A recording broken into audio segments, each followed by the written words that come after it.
the marathon she was never meant to run. The first warning wasn't pain. It was the sound of my own heartbeat. Slow. Heavy. Wrong. I pressed trembling fingers against my chest as another wave of dizziness washed over me. The campus around me buzzed with excitement. Hundreds of students wearing matching blue marathon shirts laughed, stretched, and took selfies beneath giant banners that read, Northridge University Charity Marathon. Run together. Inspire together. Everyone looked excited. Everyone except me. I stood alone near the registration tent, gripping a folded envelope so tightly that the paper had become damp with sweat. Inside was a letter from my cardiologist. Patient, Ava Sullivan. Diagnosis, hypertrophic cardiomyopathy. Patient must not participate in endurance running or strenuous physical activity due to the significant risk of sudden cardiac arrest. The doctor's signature rested at the bottom beside the hospital seal. It should have been enough. It wasn't. Ava. The voice behind me was calm. Too calm. I turned slowly. Professor Rebecca Sullivan. Dean of Student Affairs. My mother. She looked immaculate in a tailored ivory suit with the university crest embroidered over her blazer pocket. Faculty members greeted her with admiration as she walked across the field. Everyone respected Rebecca Sullivan. She was known as the fairest administrator on campus. The woman who never showed favoritism. Even toward her own daughter. She stopped in front of me and glanced briefly at the envelope in my hands.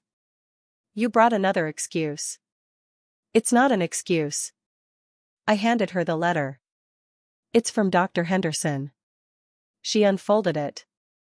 Read every line. Her expression never changed. Then she folded it neatly again and handed it back. You'll still run. My stomach tightened. Mom. Not here. Her smile returned the moment two professors walked past us. Good morning. Morning, Rebecca. Only after they disappeared did her smile vanish again. You know today's marathon is the university's biggest charity event. I know. Faculty families are participating. I know. The local news is covering it. I know. She folded her arms. Then you understand why you cannot refuse. I stared at her in disbelief. My doctor literally says I could die. Her eyes remained cold. People exaggerate medical risks all the time. I've been hospitalized twice this year. You recovered. I nearly needed surgery. You didn't. I felt my pulse racing. Every heartbeat echoed painfully through my chest. You don't believe me. She sighed. I believe you're anxious. I'm sick. You're afraid. I'm telling you the truth. She looked directly into my eyes. No. She lowered her voice. You're looking for a reason to avoid embarrassing me. The words struck harder than I expected. Ever since becoming dean 3 years earlier, my mother had become obsessed with one phrase. Avoid the appearance of favoritism. She repeated it constantly. When I earned the highest GPA in our department, she transferred the academic award to another student. If my daughter wins, she had said, people will talk. When I qualified for an international research conference, she selected someone else. We must avoid suspicion. When faculty members praised my grades, she criticized me publicly. When you're my daughter, you must work twice as hard. Again. Again. Again. Every sacrifice had been made for one purpose. Her reputation. Now she wanted my body too. A volunteer approached us carrying race packets. Professor Sullivan. He smiled brightly. Your daughter ready? Before I could answer, my mother did. Of course. She placed a reassuring hand on my shoulder. Ava has always supported university events. The volunteer beamed. That's wonderful. After he left, I stepped backward. I'm not running. You are. I have medical documentation. So does every student who suddenly remembers an illness before mandatory activities. It's voluntary. It reflects community spirit. It's voluntary. It reflects on me. There it was. Not my health. Not my heart. Her image. A whistle echoed across the athletic field. Participants began moving toward the starting line. Nearby, photographers arranged groups of smiling students beneath colorful banners. Television cameras were already filming. My mother looked toward them. Then back at me. If you're absent. She paused. Everyone will ask why. They'll ask because I'm sick. They'll assume I'm protecting my daughter. I'm your daughter. And precisely because you're my daughter. She straightened the collar of my marathon shirt. You'll run. My throat tightened. She didn't even ask how I felt. She never did anymore. A cheerful voice interrupted us. Ava. I turned. Melissa Carter jogged toward us wearing a bright volunteer vest with medical team printed across the front. She couldn't have been older than 24. Friendly smile. Perfect makeup. Confident stride. Everyone adored Melissa. She worked part-time at the University Health Center and had quickly become one of the most popular medical volunteers on campus. Rebecca smiled warmly. Melissa. Professor Sullivan. Melissa laughed softly. Don't worry. She looked at me. I'll keep an eye on Ava during the race. My mother nodded approvingly. I knew I could count on you. Melissa lowered her voice. Some students get nervous before endurance events. I understand. Rebecca smiled. But Ava has always been dramatic. Both women chuckled. I stood frozen. Melissa looked at me sympathetically. You'll surprise yourself. I'm not cleared to run. She blinked. Oh? I held up the cardiologist's letter. She barely glanced at it. Lots of doctors are overly cautious. My condition is serious. So is commitment. I felt something break inside me. Not physically. Emotionally. The two women standing before me had already decided who I was. Lazy. Difficult. Embarrassing. The announcement speakers crackled to life. Attention all runners. The charity marathon will begin in 15 minutes. Applause erupted across the field.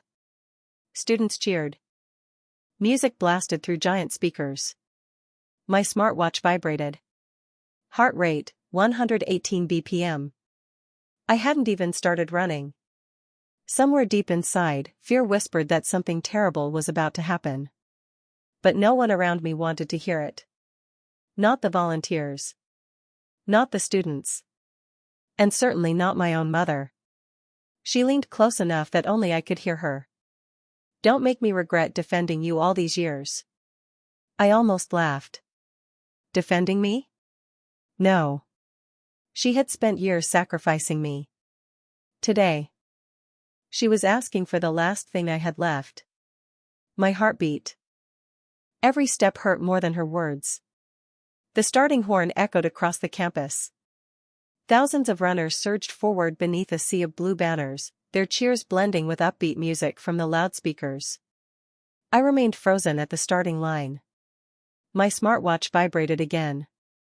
Heart rate, 126 BPM. I hadn't even taken a single step. Behind me, my mother's voice cut through the crowd. Ava.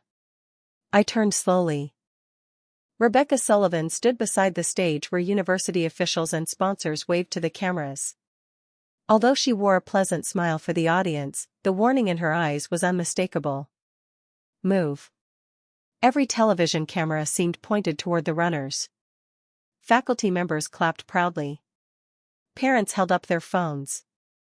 The local news reporter smiled into her microphone. Today, over 3,000 students are participating in Northridge University's annual charity marathon. I closed my eyes. Then I started running. The first kilometer wasn't terrible. Pain lingered beneath my ribs, but I could still breathe. Students laughed as they jogged beside friends. Some barely broke a sweat. Others joked about who would finish first. A boy beside me smiled. "You okay?" I forced a weak smile. "Yeah. You look kind of pale." "I didn't sleep much." He nodded and ran ahead. I wished that had been the truth. Another vibration. Heart rate, 141 bpm. Far too high. My cardiologist's voice echoed in my memory. "The moment your pulse becomes unstable, stop immediately." I slowed to a walk. Before I had gone 3 steps, a bicycle pulled up beside me. Melissa Carter.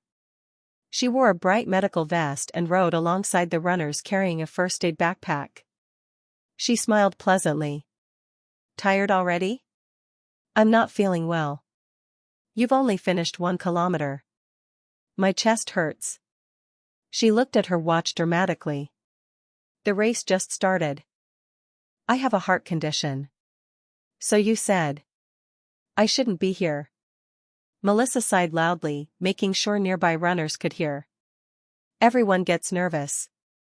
"This isn't nerves." You'd be surprised how often students suddenly discover illnesses during physical exams. A few runners glanced toward us. One girl whispered to another. "Is something wrong with her?" Melissa laughed lightly. "She's just anxious." The students nodded knowingly before continuing forward. My face burned. Not from exertion. From humiliation. By the 3rd kilometer. The world had changed. Every breath felt too small. Every heartbeat struck like a hammer inside my chest. The edges of my vision blurred. Sweat soaked through my shirt despite the cool morning air. I reached into my pocket and pulled out the folded medical certificate. "Please." Melissa slowed her bicycle. "What now?" "My doctor." She didn't even unfold the paper. "I already saw it." "You barely looked." "I looked enough. My pulse is over 150. She shrugged. "Watches aren't medical equipment. They're accurate enough. They're dramatic enough." She smiled. "You'll be fine." Then she pedaled ahead. The route passed through the center of campus. Students who weren't participating lined the sidewalks cheering. Faculty members applauded from tents. The university orchestra played upbeat music. Everything looked like a celebration. Only I felt like I was drowning. Every heartbeat echoed inside my skull. My legs had begun shaking uncontrollably. I stopped beside a water station. A volunteer handed me a bottle. "You need this?" Before I could answer, Melissa appeared again. "She's okay." "I don't think she is." Melissa smiled politely. Ava tends to panic whenever things get difficult. The volunteer immediately relaxed. "Oh." Melissa leaned close enough that only I could hear. "If you quit now." She glanced toward the television cameras farther ahead. "Everyone will see." I stared at her. "You actually care more about appearances than my life." She tilted her head. "I care about students honoring commitments. I never agreed to this." "You showed up." "My mother forced me." "No one forced you." "I have witnesses." Melissa smiled wider. "No."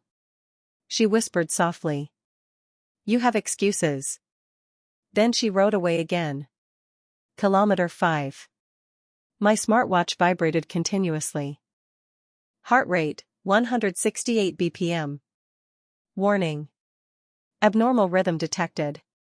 I nearly stumbled. The warning screen flashed red. I stopped completely. I couldn't breathe. Not because I was tired.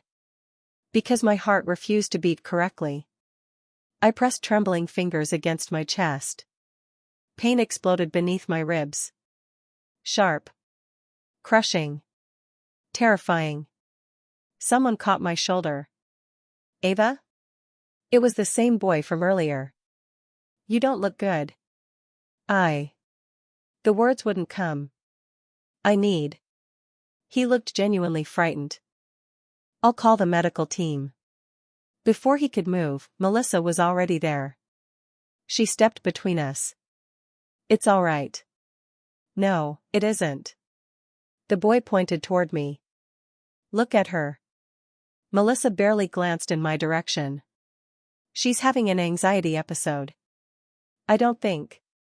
I've treated hundreds of students. The confidence in her voice silenced him. He hesitated. Then slowly nodded. If you're sure. I am. The boy ran to catch his friends. I watched him leave. Another chance. Gone. Melissa folded her arms. You embarrassed yourself enough? I'm dying. No. She rolled her eyes.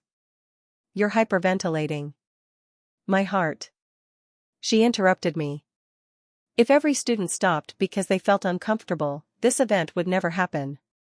I sank onto one knee. The ground tilted violently beneath me. Everything sounded distant. Music. Cheering. Footsteps. Like I was underwater. Melissa frowned. Oh, don't start. I looked up at her. Blood rushed loudly through my ears. I can't. She sighed dramatically. Seriously? Then, without warning, she grabbed my arm. Hard. Get up. I can't. You absolutely can. You've barely finished 5 kilometers. She pulled harder. Nearby runners slowed. People began watching. Melissa smiled at them reassuringly. She's fine. Then she leaned close, her smile disappearing. You know what's funny? Her voice dropped to a whisper. Professor Sullivan warned me you'd probably try something like this. My entire body went cold. My mother. Melissa nodded. She said you've always loved attention. My chest tightened even harder. So when I see students pretending to collapse. She looked directly into my eyes. I don't reward bad behavior. She yanked my arm upward. Pain exploded through my shoulder. My knees buckled. Dark spots filled my vision. Somewhere far away, I heard the crowd cheering for runners crossing another checkpoint. No one noticed the girl whose heart was beginning to fail. And no one believed her when she said she couldn't keep going. When my heart finally stopped, Melissa tightened her grip on my arm. Stand up. I can't. Every word scraped painfully through my throat. The crushing pressure in my chest spread into my left shoulder. My fingertips had already gone numb. Around us, runners continued passing by. Some glanced in my direction. Most didn't. The marathon announcer's cheerful voice echoed from speakers positioned along the course. Keep going, everyone. You're doing amazing. Amazing. I could barely breathe. Melissa looked down at me with obvious impatience. Ava. She spoke loudly enough for nearby students to hear. You've rested long enough. I'm not resting. She rolled her eyes. You're making a scene. One of the volunteers approached cautiously. Should we call an ambulance? Before I could answer, Melissa smiled confidently. No need. She looks really pale. She always gets like this when things don't go her way. The volunteer hesitated. If you're sure. I work in the University Health Center. That was enough. He walked away. I watched him disappear into the crowd. Another chance. Gone. My smartwatch vibrated violently. A shrill alarm echoed from my wrist. Critical alert. Irregular heart rhythm detected. Seek emergency medical attention immediately. Melissa frowned. She grabbed my wrist. What is that? My watch. She looked at the screen. Then laughed. You trust a smartwatch more than medical staff? It's connected to my cardiologist. She pressed the side button. The alarm stopped. Silence. My eyes widened. You. It was distracting everyone. You turned it off. You don't need unnecessary attention. Another stabbing pain shot through my chest. I gasped. Air refused to enter my lungs. My vision blurred so badly that faces became shadows. I could hear people. But they sounded impossibly far away. Melissa crouched beside me. Listen carefully. Her voice remained calm. If you keep lying here, Professor Sullivan will be extremely disappointed. Even now. She was talking about my mother. Not my heart. A familiar pair of heels clicked across the pavement. Rebecca Sullivan. She had left the VIP stage. She stood over me without kneeling. Without touching me. Without asking if I was all right. Instead. She sighed. Ava. I looked up. Everything around her shimmered through tears. She shook her head. Do you know how many people are watching? I can't. You've embarrassed the university. Another sharp pain tore through my chest. My fingers curled instinctively against the pavement. Rebecca looked toward Melissa. What's happening? Melissa answered before I could. She stopped running around kilometer 5. Why? Melissa gave a helpless shrug. She says her heart hurts. Rebecca's expression hardened. Again? Again. As if I'd done this before. As if every hospital visit. Every medication. Every doctor's appointment. Had been imagination. A small crowd had begun gathering. Students whispered among themselves. What's wrong with her? I think she's sick. No. Another student answered confidently. I heard that's the dean's daughter. Oh. So she's probably trying to get special treatment. Someone laughed quietly. I'd fake being sick too if I had to run. The whisper spread. Like wildfire. Every sentence became another stone crushing my chest. Not because they hated me. Because they believed the people in authority. Rebecca folded her arms. Ava. Her voice was cold. Stand up. You've had enough attention. I can't. She looked directly into my eyes. You absolutely can. Then she said the words that would haunt me forever. If you collapse every time life becomes difficult, how will you ever become someone worthy of respect? Worthy. The irony almost made me smile. I had spent years sacrificing everything she asked for. My awards. My opportunities. My dreams. Now. She wanted my heartbeat. Melissa reached for my arm again. We'll help you walk. No. You've rested long enough. She pulled. The moment she lifted me, my vision exploded into white light. A deafening ringing filled my ears. Then. Nothing. My legs gave out completely. I hit the pavement face first. Someone screamed. For one strange second. Everything became peaceful. The pain disappeared. The pressure vanished. I could breathe. Perfectly. Confused, I opened my eyes. Only. I wasn't on the ground anymore. I was standing. No. Floating. Several feet above the marathon route. Below me. My body lay motionless on the asphalt. Blood trickled from where my forehead had struck the pavement. Students stepped backward in panic. What happened? Call someone. I think she hit her head. Melissa knelt beside my body. She pressed 2 fingers against my neck. Barely 2 seconds later. She stood up. She's breathing. She hadn't checked long enough to know. She simply assumed. Because she had already decided I was pretending. Rebecca sighed in obvious frustration. I knew she'd take this too far. I stared at her. Mom. Please. Look again. Please. I screamed with everything I had. No sound came out. A student raised his phone. Shouldn't someone call an ambulance? Melissa answered immediately. She's conscious.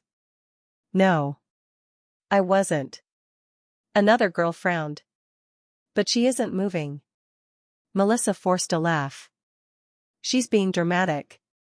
Rebecca nodded. Exactly. Then. My own mother looked down at my lifeless body. If everyone stopped whenever they felt uncomfortable, nothing in life would ever get accomplished. She turned toward the spectators. The marathon will continue. Just like that. The crowd slowly began moving again. Some looked worried. Others looked annoyed.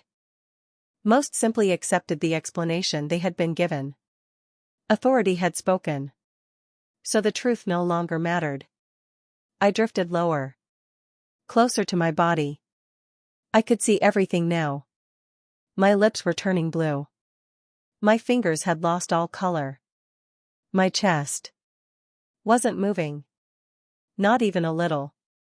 A man wearing a marathon volunteer badge suddenly pushed through the crowd. Move. He knelt beside me. Unlike Melissa. He actually checked. His expression changed instantly. Call emergency services. Melissa frowned. She's breathing. No. He looked up sharply. She isn't. Rebecca frowned as well. What do you mean? The volunteer stared at her in disbelief. She has no pulse. Time stopped. No. Rebecca laughed nervously. That's impossible. The volunteer began CPR immediately. Someone get the AED. Students scattered in every direction. For the first time all morning. Real panic spread across the marathon. And as I floated above the scene, watching strangers fight desperately to save the life my own mother refused to believe was in danger, I realized something horrifying. The first person trying to save me wasn't family. Wasn't my doctor. Wasn't the medical volunteer assigned to protect me. It was a complete stranger. And by the time he found me, my heart had already been silent for far too long. I watched my mother choose her reputation over me. 1, 2, 3, 4. The volunteer performing CPR never stopped. His arms pumped rhythmically against my chest. Sweat rolled down his forehead despite the cool morning breeze. Come on. Breathe. Please. A student sprinted back carrying the emergency defibrillator. I've got it. The volunteer ripped open my marathon shirt. The crowd gasped. Purple bruises from previous medical procedures still marked my chest where monitoring electrodes had been placed during my last hospital stay. He froze for half a second. Then looked toward Rebecca. She has a serious cardiac history. My mother's face paled. What? He looked back at me. These aren't old childhood scars. They're recent. Rebecca's lips parted. For the first time that morning, she looked uncertain. Melissa folded her arms. I didn't notice anything unusual. The volunteer stared at her in disbelief. You were assigned as medical support. She told me she had a heart condition. And? I thought she was exaggerating. The silence that followed was heavier than any scream. The volunteer attached the AED pads to my chest. The machine spoke in a calm electronic voice. Analyzing rhythm. No one moved. No one breathed. Then. Shock advised. A terrified murmur spread through the crowd. Rebecca took an unconscious step backward. No. The volunteer looked toward everyone surrounding us. Clear. My body jerked violently as electricity surged through it. I watched from above. Nothing happened. No heartbeat. No breath. Just silence. The machine analyzed again. Shock advised. Another shock. Again. Nothing. The volunteer clenched his jaw. Come on. He resumed CPR immediately. Around him, students had begun crying. One girl covered her mouth. I thought she was pretending. A boy who had passed me earlier stared at the ground. I should have stayed. I knew something was wrong. His voice cracked. I left. Guilt spread through the crowd like wildfire. But one person still refused to accept what everyone else could already see. My mother. Rebecca stepped toward Melissa. What exactly happened? Melissa answered without hesitation. She stopped because she didn't want to continue. I couldn't breathe, I whispered instinctively. No one heard me. Melissa continued. She said her chest hurt. Rebecca frowned. And? I told her to keep walking. You didn't call emergency services? Melissa looked offended. There wasn't an emergency. The volunteer performing CPR looked up sharply. There clearly was. Melissa crossed her arms. People fake illnesses all the time. The volunteer's expression hardened. So your solution was to ignore a cardiac complaint? I used my judgment. You ignored basic emergency protocol. She opened her mouth. Then closed it again. The distant sound of sirens finally reached campus. An ambulance. Too late. Much too late. Paramedics rushed across the field carrying advanced medical equipment. What happened? The volunteer answered immediately. Young female. Collapsed during marathon. No pulse. Unknown downtime. The lead paramedic knelt beside my body. He looked at the ECG monitor. His face changed. Continue compressions. Another paramedic prepared medication. A third inserted an airway. Their movements were fast. Precise. Professional. Unlike Melissa. These people treated every second like it mattered. Because it did. One paramedic glanced toward Rebecca. Who was her emergency contact? The volunteer pointed. Her mother. The paramedic looked surprised. You allowed her to run?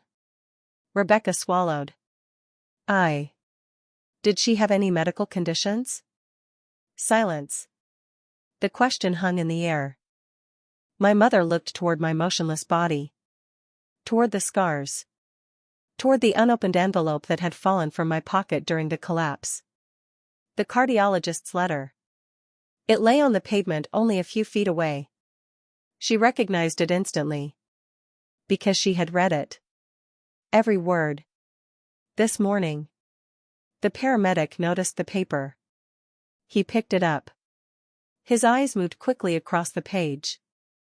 Then. He slowly lowered it. His expression became impossible to read. He looked directly at Rebecca. You knew. She couldn't answer.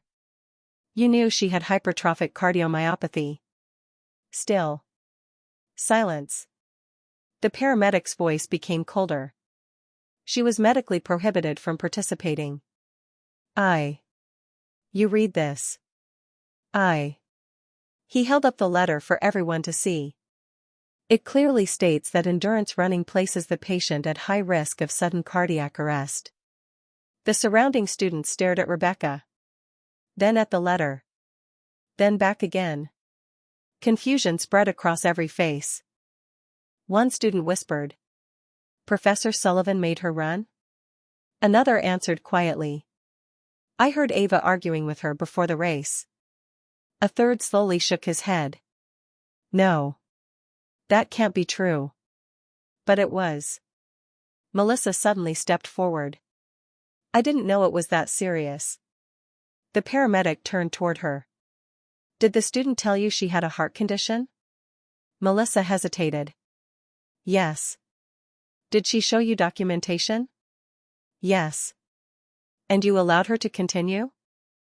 I thought. You thought wrong. His words struck harder than a slap. Rebecca finally found her voice. I never wanted this. The paramedic looked at her.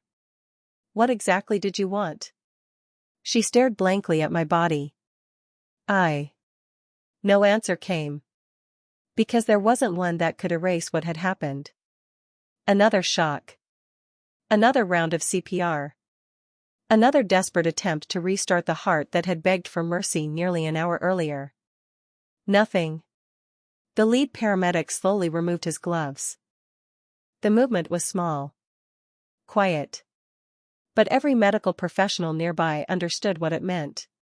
He looked at the clock. Then spoke the words that shattered the campus. Time of death. The rest of the sentence disappeared beneath the sound of students breaking down in tears. My mother didn't cry. Not yet. She simply stood there, staring at the body she had forced across the starting line. As if her mind still refused to believe that the daughter she had sacrificed for her reputation would never stand up again. Above them all, I floated in complete silence. I looked at my own lifeless face. Then at the woman who had once spent sleepless nights holding my feverish hand when I was a child. Where had that mother gone? When had protecting her daughter become protecting her image? I searched her face for an answer. I found only shock. Not understanding. Not acceptance. Just shock. And somehow, that hurt even more than dying. The girl who died got a second chance. Darkness swallowed everything. The sirens. The screams. My mother's trembling voice. Even the steady tone of the heart monitor faded until nothing remained. There was no pain. No fear. Only silence. For a moment, I wondered if this was what death truly felt like. Not terrifying. Just empty. Then, a violent gasp tore through my chest. I sat upright so suddenly that my head slammed into the wooden bed frame behind me. Air rushed into my lungs. My heart pounded wildly. Alive. I was alive. My shaking hands flew to my chest. No compression bruises. No defibrillator burns. No blood. No torn marathon shirt. Just my faded university sweatshirt. Morning sunlight streamed through the dorm window exactly as it had every ordinary day. Except, nothing about this morning was ordinary. My phone buzzed against the nightstand. I stared at the screen. 7:02 a.m. Saturday. Northridge Charity Marathon Day. A new message appeared. Mom. Don't be late. Report to the stadium by 8:30. Remember, you're representing this family today. For a long moment, I couldn't breathe. My fingers trembled so violently that I nearly dropped the phone. I looked at the calendar again. The date. The time. The same morning. The same marathon. The day I had died. Tears filled my eyes, not from grief, but from disbelief. I had another chance. I wasn't the same Ava anymore. The girl who had begged to be believed had died on that pavement. This Ava remembered everything. Melissa's smile. The crowd's whispers. The defibrillator.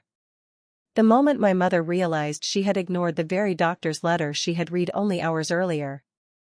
This time, no one would get to rewrite the truth. Instead of getting dressed for the race, I picked up my laptop. My fingers flew across the keyboard. The first email went to my cardiologist. Subject, urgent, need updated medical clearance documentation. Less than 10 minutes later, my phone rang. Ava? It was Dr. Michael Henderson. His voice was full of concern. I just received your email. Is everything all right? No. I took a deep breath. I need a signed statement explaining exactly why I cannot participate in today's marathon. He didn't hesitate. I'll prepare it immediately. I also need copies of every examination from the last 3 years.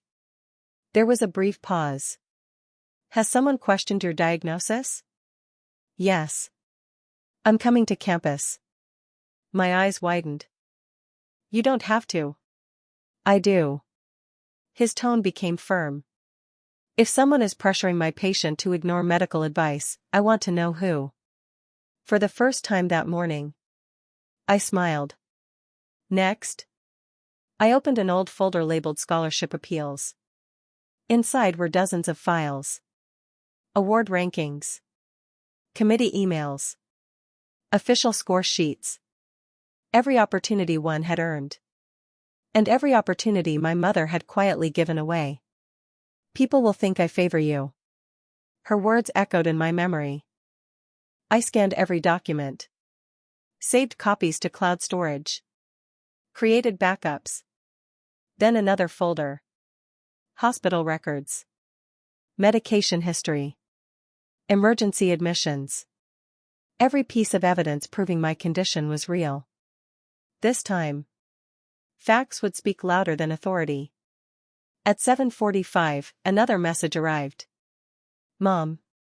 Where are you? I ignored it. Instead, I opened my voice recorder. Then another app. Video recording. Cloud backup enabled. Automatic upload activated. If someone deleted my phone, the recordings would survive. Next, I wrote 4 scheduled emails. 1 to the university president. 1 to the chair of the board of trustees. 1 to the regional medical ethics office. And 1 to the local newspaper that loved exposing administrative scandals. Each email contained the same attachments. My diagnosis. Medical records. Scholarship documents. Competition records. Copies of my mother's emails ordering me to set an example. At the bottom I wrote only one sentence. If I become unable to respond after today's marathon, please review these documents immediately.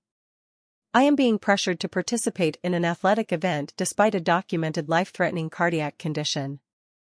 The emails were scheduled to send automatically at 10:15 a.m. approximately the same time. I had died. In my first life. At exactly 8:18. Someone knocked on my dorm room door. I already knew who it was. Rebecca Sullivan. Ava. Her voice sounded impatient. Open the door. I took one slow breath before unlocking it. She stood there dressed exactly as I remembered. Elegant ivory blazer. University badge. Perfect posture. Perfect reputation. She glanced at the untouched marathon shirt lying on my desk. You aren't dressed. I won't be running. Her expression hardened instantly. We've discussed this. No. I met her eyes calmly. You talked. I listened. Today I'm answering. She folded her arms. This isn't the time for childish rebellion. This isn't rebellion. I handed her a fresh copy of Dr. Henderson's updated letter. She unfolded it. Read every word. Just like she had before. Then looked back at me. It doesn't change anything. My heart didn't break this time. I had expected that answer.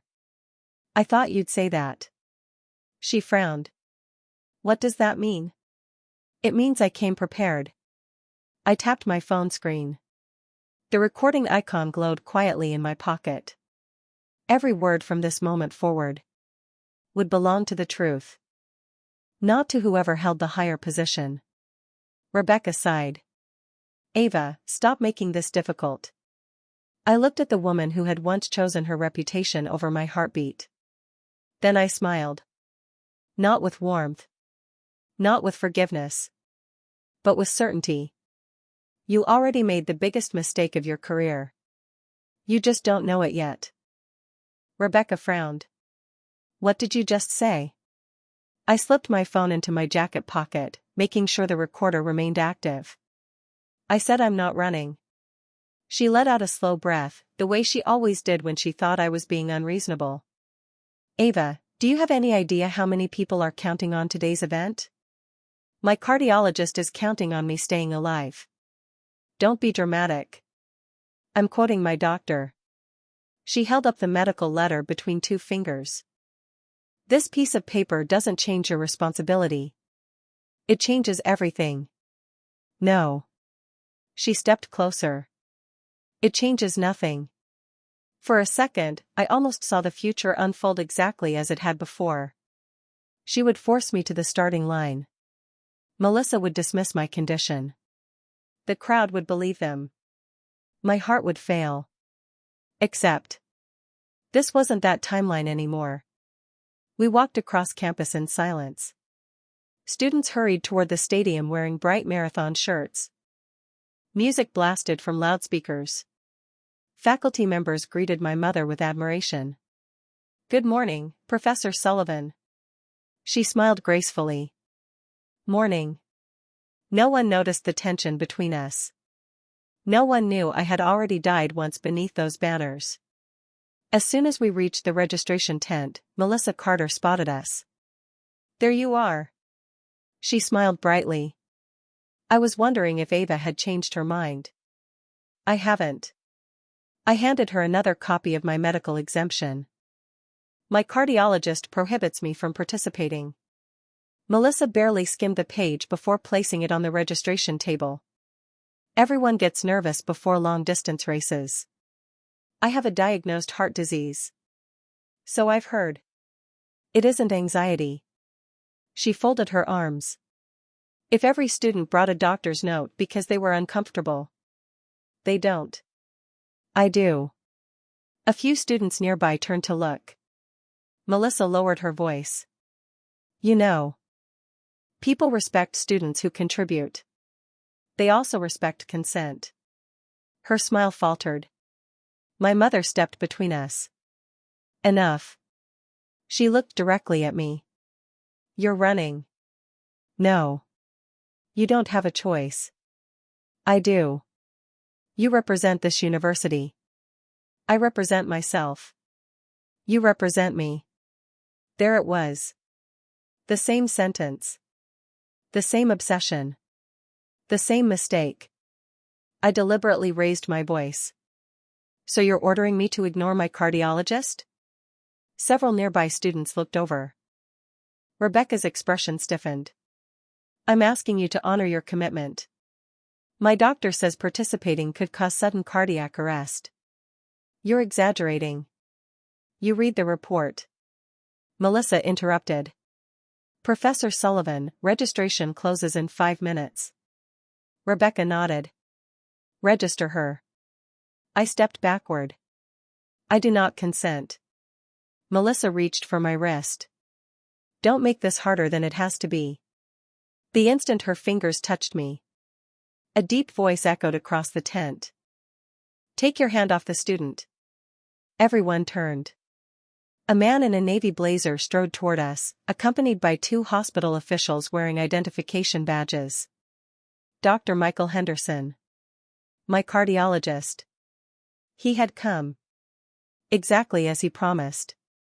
Melissa immediately released my arm. Dr. Henderson walked straight to me.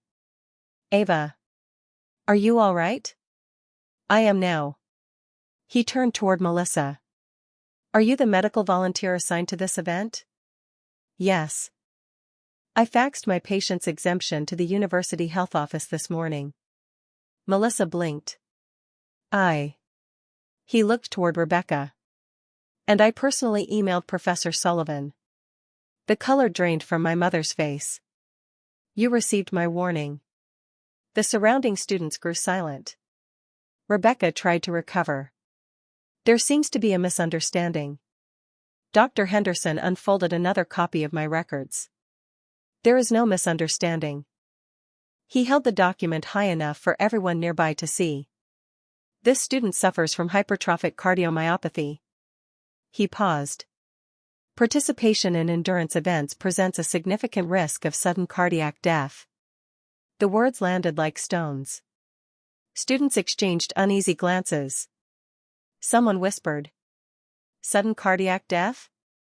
Another answered. Then why is she here? The university president, who had been preparing to start the race from the main stage, noticed the gathering and walked over.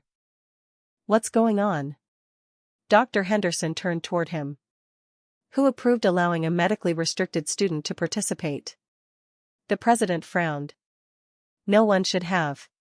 Rebecca quickly spoke. We were simply discussing. No. I interrupted. We weren't discussing. I took out my phone. She ordered me to run.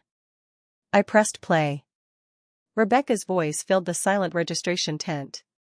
You'll still run. It changes nothing. You represent me. You're running. The recording continued. Melissa's voice followed. Everyone gets nervous. Don't make this harder than it has to be. People respect students who contribute. Every sentence echoed through the speakers of my phone. No one spoke. No one moved. The only sound was the distant music from the starting line. My mother stared at me. You recorded me? I remembered. What? I looked into her eyes. The last time. I stopped myself. She couldn't know. Would never know. The last time I trusted you. Just then, my phone vibrated. 10:15 a.m. The scheduled emails had been sent. At almost the same moment, the university president's assistant hurried over carrying a tablet. Sir. The board of trustees just received multiple documents. He looked confused. So did the medical ethics office. And he swallowed. The local news. Rebecca's face went completely white. The president opened the files. Scholarship records. Competition rankings. Emails. Medical reports. My mother's own messages telling me to sacrifice my achievements to protect her reputation. He slowly looked up. Professor Sullivan. Is this authentic? She opened her mouth. Nothing came out. Students began checking their phones. Someone gasped. The campus newspaper just posted it. Another whispered. They have screenshots. They have everything. Within minutes, dozens of phones were raised. Not to cheer for the marathon. To record history. The perfect dean's image cracked before thousands of eyes. No rumor. No misunderstanding. Just evidence. Cold. Undeniable. The university president turned to security. The marathon is suspended. A collective murmur spread through the crowd. He continued. Professor Rebecca Sullivan. Effective immediately. You are relieved of all administrative duties pending a full investigation. My mother swayed. Please. For years, the president said quietly, you asked this university to trust your judgment. He looked toward me. Today, the evidence tells a different story. Rebecca turned toward me, tears finally filling her eyes. Ava. But this time. I didn't step forward. I didn't apologize. I didn't beg her to believe me. I simply stood there, alive. Because in this life, she had lost her reputation. But she hadn't lost her daughter. That mercy was the one thing she had not earned. Rebecca stood frozen in the middle of the stadium, surrounded by hundreds of witnesses, yet completely alone. For years, she had sacrificed her own daughter to protect a reputation she believed was everything. In the end, she lost both. As I turned and walked away, I didn't look back. Not because I hated her, but because I had finally learned that forgiveness doesn't always mean giving someone another chance. Sometimes, justice means choosing yourself. For the first time in my life, my future belonged to me, not to my mother's reputation, not to the university, and not to anyone else's expectations. The marathon still began that morning.